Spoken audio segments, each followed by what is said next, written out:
Hey folks, Mike Hoffman here. I want to show you what I'm working on today. This is the top of an old shed, and I've got the roof off, and this old shed is going to become a greenhouse. This shed's been here for a really long time. It's in decent shape. In fact, it's really well built. It was very hard to get the roof off, but it had a hole in the roof in one spot. And as you can see, actually the roof was rotten in that spot. It let water in and it damaged some of these, what I guess you would call beams, even though they're only 2x4s. So on a couple of them, I had to sister up some new 2x4s to make some new beams, and they should work great. So not many people get to see a shed with the roof off. I had to put in some blocking in between the beams because the plywood that was there was keeping these things from moving forwards and back, or flopping around. So now the blocking is going to do that. And then I also had to add these furring strips because the material that we're putting on is clear plastic that is corrugated, and the system, we want to put it on so that it's sloping downhill, and I'll show it to you in a minute so you can see what I'm talking about.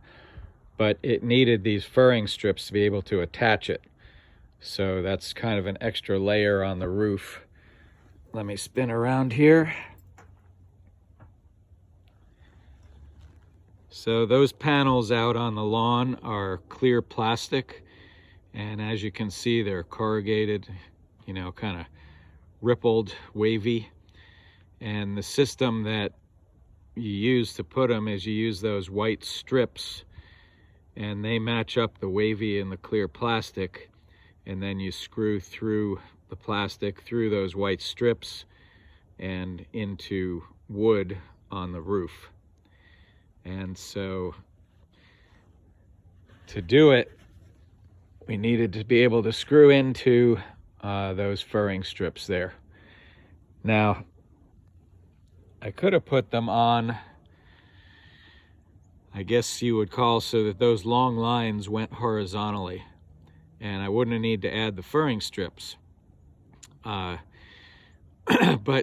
because they're wavy, they're all downhill because they're going to be on a tilt.